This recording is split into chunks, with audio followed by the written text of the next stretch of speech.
کوئی شکر کی پٹی بھی باندھ نہیں تھا. حضرت ایوب 18 سال بیمار رہے. زوجہ کہنے لگی دعا کر لو, تو آپ فرمانے لگے بی بی سے کہ صحت کتنی دیر رہی؟ اس نے کہا 60 سال. تو آپ فرمانے لگے ذرا بیماری کو بھی 60 سال گزر لینے دو, پھر دعا بھی کر لیں گے. یہ دعا کی, اللہ یہ لفظ کہے, اللہ نے صحت دے دی, تندرستی آ گئی. ایک دن گھر میں بیٹھے بیٹھے زوجہ کہنے لگی کہ ایوب یہ بتاؤ دکھ اچھے کہ سکھ؟ آپ فرمانے لگے سارے دن ہی اللہ کے ہیں, پر دکھ بڑے اچھے تھے. مجھ سے پوچھو تو دکھ بڑے اچھے تھے. کہا کس طرح؟ تو حضرت ایوب فرمانے لگے جب میں بیمار تھا تو 24 گھنٹے میں ایک دفعہ میرا رب میرا حال پوچھا کرتا تھا. ایک دفعہ میرا اللہ پوچھتا تھا ایوب تیرا حال کیا ہے؟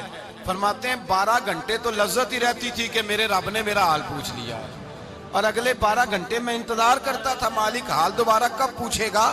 فرمانے لگے اب صحت تو ہو گئی ہے, پر اب میرا رب میرا حال تو نہیں نہ پوچھتا.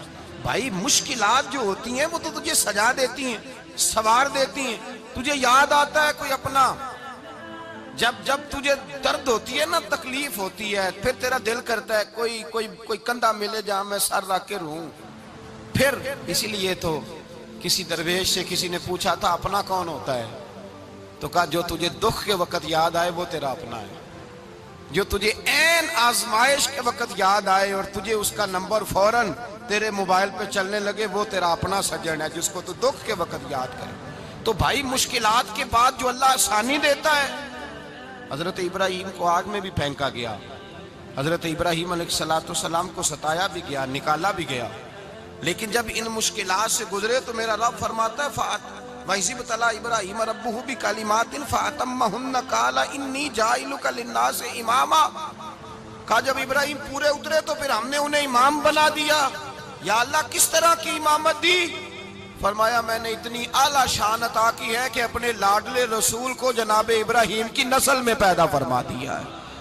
میں نے مصطفیٰ کو ان کی نسل میں پیدا کر دیا, قیامت تک کے لیے ان کا وقار بڑھا دیا. اللہم صلی علی محمد وعلی آل محمد کما صلیت علی ابراہیم وعلی آل ابراہیم. ان کی عظمت بڑھا دی, اس لیے کہ جب وہ آزمائش سے گزر کر کے آئے پھر جو آسانی دی. میرے نبی پاک صلی اللہ علیہ وسلم نے دین ابراہیمی کی بہت ساری چیزوں کو رکھا, کہا میں ملت ابراہیمی پہ ہوں. جب کوئی مشکلات کو عبور کر کے آتا ہے, جب کوئی تکلیفیں سہ کر کے آتا ہے, اس کے لیے جو اجر ہوتا ہے, اس کے لیے جو پھر اللہ کتنی ذرا بڑی توجہ کیجئے گا. لوگ سمجھتے ہیں فلاں آدمی مشکل میں ہے تو شاید مشکل میں ہی رہے گا, فلاں آزمائش میں ہے تو شاید میرا اللہ فرماتا ہے ایک مشکل دے کے میں 2 آسانیاں بھی دوں گا. تم مشکل دیکھ رہے ہو, مشکل نہ دیکھو, وہ جو اس کو بعد میں آسانی آنے والی ہے, اور ڈبل جو میں اس پر نعمت کرنے والا ہوں اس کو دیکھو. حضرت یوسف کو بھائیوں نے کنویں میں ڈال دیا تھا, اور جب کنویں سے نکلے تو مصر کے بازاروں میں بکے, اور پھر زلیخا نے الزام لگایا تو حالات بگڑ گئے. حضرت یوسف کو جیل جانا پڑا. کتنی کٹھن زندگی تھی, لیکن میرے مالک کو کچھ اور ہی منظور تھا. کنویں میں گرنے والے, بازار میں بکنے والے, جیل میں جانے والے, الزام لینے والے جناب یوسف کو رب کریم نے اسی مصر کا بادشاہ بنا دیا. اللہ پاک نے اسی مصر کا حکمران بنا دیا. یاری تیری سونا پر ازمیشاں تیریاں اگ, اے سونا پرکھیا جاوندائی پہلو نال اگاں دے لگ. اس کے لیے تھوڑا سا جتن کرنا پڑتا, تھوڑے کٹھن حالات سے گزرنا پڑتا, تھوڑی آزمائشوں کا روپ دیکھنا پڑتا. ہم چاہتے ہیں کہ ہمیں چھیڑے کوئی نہ کوئی تکلیف نہ آئے, کوئی آزمائش. یہ ہو نہیں سکتا میرے بھائی, نامی کوئی بغیر مشقت نہیں ہوا. 100 بار جب عقیق کٹا تب جا کر نگی ہوا. ہم چاہتے ہیں کہ ہمیں کچھ بھی دقت نہ آئے, مشکلات نہ آئے, اور مشکلات تو انسان کو سنوارتی ہیں بھائی, وہ تو نکھارتی ہیں. کبھی پوچھا کرو جا کر کے کسی گندم کے دانے سے کہ تو کہاں سے ہو کے آیا ہے, کہاں سے نکل کے آیا ہے, تو وہ بتلائے گا کہ بڑے مشکل مراحل سے گزرا ہوں, اور پھر اللہ نے مجھے طاقت دی ہے کہ میں انسان کے وجود کا حصہ بناؤں. تو بھائی کٹھن مراحل, آزمائشیں, تکلیفیں, یہ انسان کو بڑا انسان بنا دیتی ہیں. یہ اس کے لیے ترقیوں کا پیش خیمہ ہوتی ہیں. ہمارے جوان پریشان ہو جاتے ہیں, عورتیں خاص کر کے اس بات پہ توجہ کریں, وہ بڑی جلدی غم لے جاتی ہیں. وہ کہتی ہیں جانے میرا کچھ ہوگا ہی نہیں, جانے میرا کچھ ہو ہی نہیں سکتا. میرے بھائی درجنوں اور بیسیوں لوگ ایسے ہیں جن کی اولادیں نہیں تھی, لیکن نام ان کا ان سے بھی زیادہ ہے جو بڑے بڑے صاحب اولاد. حضرت خواجہ معین الدین اجمیری کو جانتے ہیں آپ لوگ؟ نہیں، جو جانتے ہیں وہ بولے جانتے ہیں جی؟ لو جی، کافی سارے جانتے ہیں، تھوڑے جی رہ گئے نا۔ جانتے ہیں نا خواجہ صاحب کو؟ ان کے کسی بیٹے کو جانتے ہوں؟ نہیں جانتے، نہیں جانتے، نہیں جانتے آپ ان کے بیٹے کو۔ حضرت خواجہ معین الدین اجمیری رحمت اللہ تعالیٰ علیہ کے بیٹے کو نہیں جانتے، لیکن ویسے آپ ہندوستان میں کسی آدمی کو چھیڑ کے دیکھیں، وہ کہے گا میں خواجہ صاحب کا روحانی بیٹا ہوں، میں اولاد۔ حضرت غوث اعظم رضی اللہ تعالیٰ عنہ کی اولاد کو کم لوگ جانتے ہیں، لیکن آپ ویسے کسی کو پوچھ کے دیکھیں 11ویں والا پیر کون ہوتا ہے، ہر آدمی ہاتھ اٹھا کے بتائے گا خدا کے فضل سے ہم پر ہے سایہ غوث اعظم کا، ہمیں دونوں جہاں میں ہے سہارا غوث اعظم۔ لوگ جھوم کے بتلائیں۔ میرے بھائی، یہاں لوگ پریشان ہو جاتے ہیں کہ اولاد ہوگی تو یہ ہوگا، فلاں ہوگا تو یہ ہوگا۔ بھائی ایسی کوئی بات نہیں، میرے پاس پیسے ہوتے تو میرا ابا بیماری سے فوت نہ ہوتا۔ جو مالدار ہوتے ہیں تو کیا وہ بچ جاتے ہیں؟ حضرت اسرائیل انہیں چھوڑ جاتے ہیں؟ او خدا کے بندے، تو کیسی بات کر رہا ہے؟ یاد رکھ، یہ جو آزمائشیں ہوتی ہیں، یہ جو تکلیفیں ہوتی ہیں، یہ جو تھوڑے سے مشکل حالات ہوتے ہیں۔ حضرت یونس علیہ السلام کی دوستی ہوگی حضرت جبریل امین سے، تو جناب جبریل ملنے آئے۔ حضرت یونس علیہ السلام فرمانے لگے جبریل میرا دل کرتا ہے مجھے اس بندے کی ملاقات کرا جو اللہ کا سب سے زیادہ عبادت گزار بندہ ہے۔ حضرت جبریل امین لے گئے دور دور فلسطین کے علاقے میں، اور لے جا کر ایک بندے سے ملاقات کرائی جس کی دونوں آنکھیں بھی کوئی نہیں تھی، دونوں بازو بھی کوئی نہیں تھی، دونوں پیر بھی کوئی نہیں تھی، اور اس بندے کی زبان پر لفظ بڑا کیا جاری تھے، یا اللہ تیرا شکر ہے، یا اللہ تیرا، بول کے کہیے یا اللہ تیرا، اے اللہ تیرا شکر ہے۔ شکر شکر کر رہا تھا۔ حضرت جناب سیدنا یونس علیہ السلام کہنے لگے میں نے تجھے عبادت گزار کو ملانے کو کہا تھا، تو کہاں لے آیا؟ حضرت جبریل کہنے لگے یا یونس، یہ ہر چیز جانے کے باوجود اپنے رب کی رضا پہ راضی ہے۔ اس وقت دنیا میں نبیوں کے بعد جس سے اللہ سب سے زیادہ پیار کر رہا ہے وہ یہی بندہ ہے، یہ اپنے رب کی رضا پہ راضی ہے۔ اے تن میرا کنگی ہووے تے میں زلف سجن دی واواں، تے پوش میرے دی جتی بن جائے تے میں یار دی قدمی آواں، مارو مارو مینو مار مکاؤ کوئی عذر نہ پیش لے آواں، تے جے سونا ہی میرے دکھ وچ راضی، جے سونا ہی میرے دکھ وچ راضی، جے سونا ہی میرے دکھ وچ راضی، تے میں سکھ نو چلے ڈاواں۔ مانا کہ جب اس حال میں راضی ہے تو بس ٹھیک ہو گیا، ٹھیک ہو گیا۔ وصل اچھا ہے نہ فراق اچھا ہے، بس جس حال میں محبوب رکھے وہی حال اچھا ہے۔ بس جس حال میں انہوں نے رکھا بات ٹھیک ہو گئی۔ اس میں اب انسان شکوہ کرتے پھرے کہ یہ کس طرح ہے، وہ کس طرح، اپنے آپ کو مطمئن رکھا ہے۔ مشکل کے بعد جو آسانی حضرت لقمان حکیم، ان کے نام پر قرآن مجید کی پوری سورت ہے۔ حضرت لقمان حکیم علیہ رحمہ آپ اپنے بیٹے کو نصیحت کر رہے تھے، کہنے لگے بیٹا کو مشکل آئے تو گھبرانا نہیں، کوئی مشکل آئے تو کرے بیٹوں کو سمجھ آ جائے کہ مشکل آئے تو، سمجھ آ رہی ہے بات کی، مشکل آئے تو۔ اور کیا خوبصورت جملے، بیٹے کو بٹھا کے کہتے ہیں بیٹا چھوٹی مشکل آئے گی تو اللہ بڑی مشکلات آسان کر دے گا، سمجھو چھوٹی مشکلات آئیں تو اللہ نے بڑی مشکلیں اس نے آسان کر دی۔ اور آپ کو بتاؤں اصل انسان ہوتا ہی وہ ہے جو مشکلوں میں جینے کا ڈھب سیکھ جاتا ہے، وہ بن جاتا ہے جو کرب کے حالات میں جینے کا سلیقہ سیکھ جائے۔ اپنے بچوں کو یہ سمجھانا، حضرت لقمان بیٹے مشکل آئے تو گھبرانا نہیں، بڑی کو ٹال دیتی ہے، وہ نیکی کا اور آسانی کا پیش خیمہ ہوتی ہے۔ اللہ اس کے بعد آسانی سمجھا رہے ہیں۔ کچھ دنوں کے بعد کہنے لگے آؤ فلاں اللہ کے نبی کی ملاقات کو چلے، فلاں نبی علیہ السلام سے ملنے چلتے ہیں۔ اس زمانے میں جو نبی تھے ان سے ملنے چلے گئے۔ بیٹے کو بات یاد تھی، گھوڑے پہ بیٹھے، امام ابن جوزی نے اس کو لکھا ہے، گھوڑے پہ بیٹھے تھے دونوں کے پاس گھوڑے تھے۔ اب رستہ بہت زیادہ تھا، کھانا ساتھ لے لیا، پانی ساتھ لے لیا، رستہ لمبا تھا، صحرا کا علاقہ تھا۔ جب جانے لگے تو اتنی سخت گرمی ہوئی کہ گھوڑے بھی بے ہوش ہونے لگے، اچانک ایسی گرم لو چلی کہ گھوڑے بھی۔ اب دونوں باپ بیٹا جو تھے وہ بڑی جوش میں تھے کہ جانا ہی جانا ہے، گھوڑے سے اتر کر کے پیدل چلنے لگے۔ اب پیدل چلتے چلتے ذرا آگے گئے تو گرمی میں جتنا بندہ پیدل چلتا ہے اتنا پیاس بھی زیادہ لگتی ہے، تو پانی پیتے رہے، کھانا کھاتے رہے، کھانا پانی بھی ختم ہو گیا۔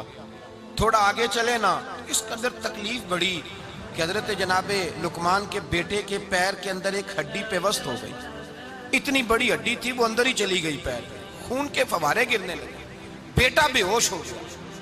حضرت لقمان اس کے سرانے بیٹھے تو بیٹا تھا نا، آنکھوں میں آنسو آ گئے۔ بیٹے نے آنکھ کھولی تو کہنے لگا ابا جی آپ تو صبر کرنے والے ہیں، آپ رو رہے ہیں؟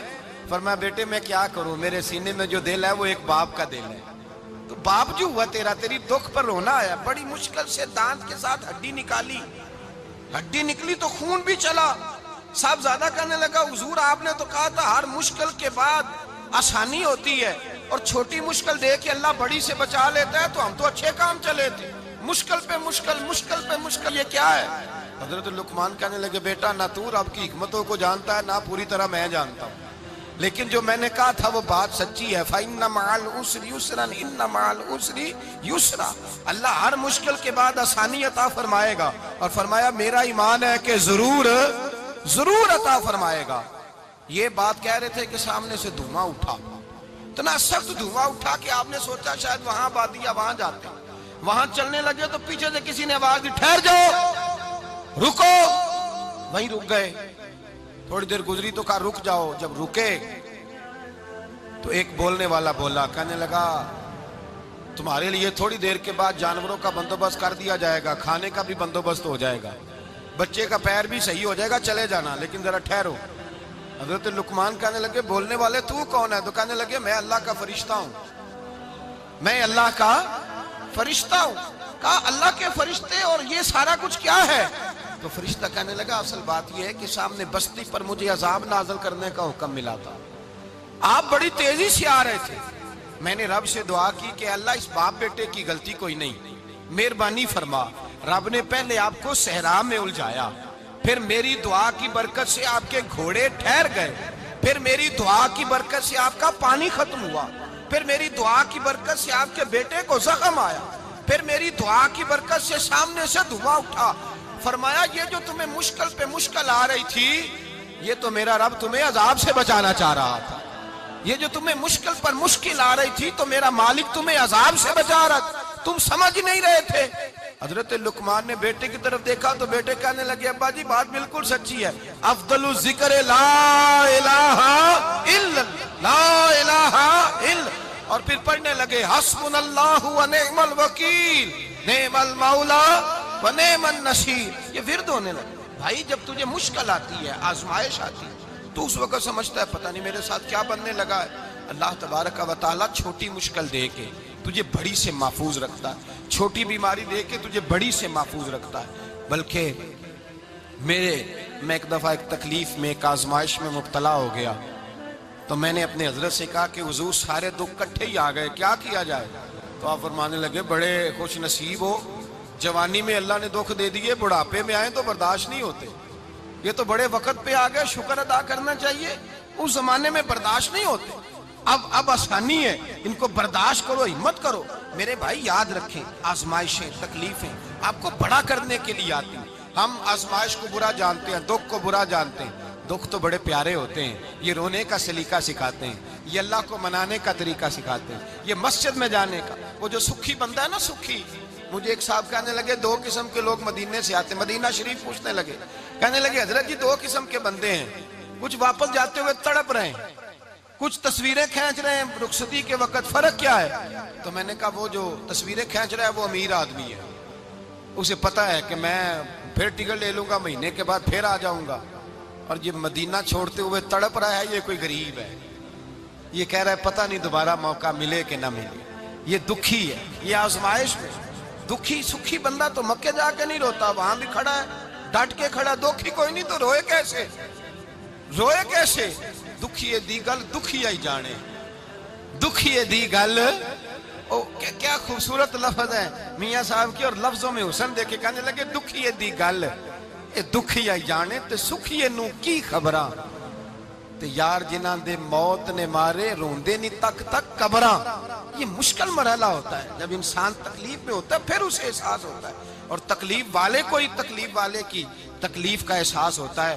جب آپ کو اللہ مشکل دیتا ہے تو سمجھ لے رب آسانی دینا چاہ رہا ہے، جب تیز دھوپ آتی ہے تو سمجھ لے اللہ گرم ہوا گزار کے ٹھنڈی بارش برسانا چاہ رہا ہے، اور جب چاروں طرف سے گھٹن ہو، پنجابی میں کہتے ہیں گمہ لگ جائے، تو پھر سارے بول کے کہتے ہیں اب جو طوفان آئے گا وہ سخت ہی آئے گا، اس لیے کہ گھٹن جتنی زیادہ ہوتی ہے پھر فضل بھی اتنا، جن لوگوں نے تکلیفیں زیادہ سہی تھی رب نے عزتیں بھی زیادہ ہی عطا فرمائی، جن لوگوں نے تکلیفیں زیادہ سہی نا انہیں اللہ نے درجہ بھی، حضرت بلال حبشی نے بڑی تکلیف سہی، مارا کرتا تھا امیہ، بڑا مارتے تھے، اتنا مارتے تھے کہ موٹے، آپ نے کبھی دیکھے ہیں دیہاتوں میں موٹے موٹے پائے ہوتے تھے چار پائیوں کے، موٹے موٹے پان کی چار پائیاں اور بڑی چار پائیاں کافر بچھا کے بیٹھ جاتے اور حضرت بلال حبشی کے پیر ان کے نیچے رکھ دیتے، ہاتھ ان کے نیچے رکھ دیتے، آگ لوہا گرم کر کے اس کے اوپر ننگے بدن لٹا دیتے۔ مکے نے بڑی آزمائشیں دیکھی، پھر اسی مکے نے مدینے نے عجیب رنگ دیکھا کہ میرے نبی معراج سے واپس آئے اور حضور نے عظمت دی، فرمایا بلال یار تیرا بڑا مقام ہے، تو مدینے میں چل رہا تھا اور میں جنت میں تیرے قدموں کی آواز سن رہا تھا، کتنا تیرا مقام ہے، کتنا تیرا درجہ ہے، میں وہاں تیرے چلنے کی آواز سن رہا تھا۔ حضرت ابو بکر صدیق رضی اللہ تعالیٰ عنہ نے اس زمانے میں حضور کی نوکری کی جب دوسرا جانثار کوئی نہیں تھا، سارے لوگ تانے دیتے، کہتے ابو بکر تو اکیلا ہی سیانا ہے، سارا مکہ مخالفت کرتا ہے، تو جان ہی نہیں چھوڑتا، سارا زمانہ مخالفت کرتا۔ ابو بکر صدیق نے مال بھی دیا، جان بھی دی، شہزادی حضرت عائشہ بھی دی حضور کی خدمت میں، ہر چیز لٹا دی۔ دنیا کو پتا اس دن چلا جس دن میرے رسول پاک صلی اللہ علیہ وسلم مسجد نبی میں بیٹھے تھے، درجنوں صحابہ تھے، حضور نے فرمایا ابو دردہ کو تو بلاؤ۔ جناب ابو دردہ حاضر ہوئے تو کہتے ہیں حضور کا چہرہ دیکھا تو ناراضگی ہے چہرے پہ، میں نے دیکھتے ہی کہا حضور آپ مجھ سے ناراض ہیں؟ حضور نے فرمایا ہاں میں ناراض ہوں۔ جب یہ لفظ کہے تو میں کانپنے لگا، حضور ناراض ہو گئے؟ میں نے کہا یا رسول اللہ میری غلطی۔ تو نبی پاک نے فرمایا تو میرے ابو بکر کی عظمت نہیں جانتا؟ حضور جانتا ہوں۔ حضور کیا ہوا؟ نبی پاک نے فرمایا کل تو گلی میں گزر رہا تھا، ابو بکر بھی گزر رہا تھا، تو نے سوچا ہی نہیں تو میرے ابو بکر کے آگے آگے چل رہا تھا، یہ خیال ہی نہیں آیا، تجھے پتا نہیں کہ جس نے میرے ساتھ نیکی کی میں نے بدلہ چکا دیا ہے، ابو بکر کا بازو تھام کے اللہ کی بارگاہ میں لے جاؤں گا، میرا رب بھی اسے بدلے عطا فرمائے گا۔ یہ عظمت، یہ شان، یہ بلندی اور رفعت مشکلات سے گزرنے کے بعد ملی۔ میرے نبی پاک صلی اللہ تعالیٰ علیہ وسلم کے ساتھ مولا کائنات شیر خدا حضرت علی نے 9 سال کی عمر سے وفا شروع کی اور تا دم آخری حضرت علی نے وفا کی مصطفیٰ سے، کٹھن مراحل سے گزرے، کٹھن مراحل سے۔ حضرت علی کہتے ہیں میں ہر جنگ میں ہر جہاد میں ساتھ تھا، پر جس دن مکے اور مدینے سے آنے والوں کو حضور بھائی بھائی بنا رہے تھے، مہاجر اور انصار کو بھائی بھائی بنا رہے تھے، فرماتے ہیں میں تنہا کھڑا تھا، کوئی کسی کا بھائی بن گیا، کوئی کسی کا بھائی بن گیا، میں اکیلا کھڑا تھا اور میں سوچ رہا تھا کہ یار میں کدھر جاؤں۔ کہتے ہیں میں اس حد تک آیا کہ میرے آنسو بہنے لگے، لیکن میری مشکلات کو آسانی تب ملی جب مدینے کے چاند دھیرے سے اٹھے، میرے قریب آئے، میرا بازو تھاما اور فرمایا علی باقی سارے بھائی بھائی بن گئے ہیں، انت اخی فی الدنیا والآخرہ، تو میرا بھائی ہے، دنیا میں بھی میرا بھائی ہے، قیامت کے دن بھی میرا بھائی ہے۔ حضور نے اعزاز دیا اور غدیر خم کے موقع پر حضرت علی کا بازو تھام کے کھڑا کر کے حضور نے فرمایا من کنت مولا ہوں فہذا علی مولا، فرمایا جس کا میں مولا ہوں اس کے علی بھی مولا ہے۔ محبوب پاک سید عالم صلی اللہ علیہ وسلم نے جن لوگوں نے مشکلات برداشت کی پھر ان کو اعزاز ملا، ان کو درجے ملے، ان کے لیے جو آسانی۔ حضرت عثمان غنی نے صحابہ میں سب سے زیادہ مظلومیت کاٹی، سب سے زیادہ مظلومیت، 40 دن پانی بند رہا، کھانا بند رہا، تکلیف اور آزمائش کا وقت ہوا۔ امام جلال الدین سیوطی رحمت اللہ تعالیٰ علیہ الحاویل الفتاوی میں لکھتے ہیں، کہتے ہیں جب حضرت عثمان غنی پر کھانا اور پانی بند تھا، ایک شام حضرت عبداللہ بن سلام ملنے گئے، اس شام، اس صبح جس شام حضرت سیدنا عثمان غنی شہید ہوئے، جناب عبداللہ ابن سلام کہنے لگے عثمان تیرا کیا حال ہے، کس پوزیشن میں ہے؟ تو کہتے ہیں جناب عثمان غنی کہنے لگے عبداللہ آج میں بڑا سکھ میں ہوں۔ کہا 40 دن بیت گئے، کھانا نہیں آیا، پانی نہیں آیا، تو آج کیوں سکھی ہو؟ فرمانے لگے آج مدینے کی سامنے والی گلی میں نے مصطفیٰ کا دیدار کیا ہے، اور نبی پاک صلی اللہ علیہ وسلم نے فرمایا عثمان اگر تو کہے تو تیرے لیے پانی کا بندوبست کر دیا جائے، تیری مشکل آسان ہو جائے، اور اگر تو کہے تو تیرے لیے وہ آسانی کی جائے کہ آج تو میرے پاس آ کے روزہ افطار کر لے۔ تو حضرت عثمان غنی کہنے لگے میں نے مصطفیٰ سے عرض کیا حضور مجھے یہاں کا سکھ نہیں چاہیے، مجھے وہ آسانی چاہیے جو آپ کے پاس افطار سے ملے گی۔ فرمانے لگے آج میں رخصت ہو جاؤں گا، افطار رسول اللہ کے پاس کروں گا۔ حضرت عبداللہ ابن سلام فرماتے ہیں پھر اس شام حضرت عثمان شہید ہو گئے۔ لوگ کہنے لگے عثمان شہید ہو گئے، اور میں کہنے لگا نہیں، انہوں نے جا کے نبی پاک کے دسترخوان پہ روزہ افطار کر لیا ہے۔ روزہ افطار بھائی، پھر بعد میں جو آسانی ملی ان لوگوں، جو ان لوگوں کو درجات نصیب ہوئے، کٹھن حضرت عبداللہ مزنی حضور کے غلام تھے، قبیلہ مزن کے رہنے والے، والد فوت ہو گئے، چچا نے پالا تھا، اسلام قبول کر لیا، چچا اسلام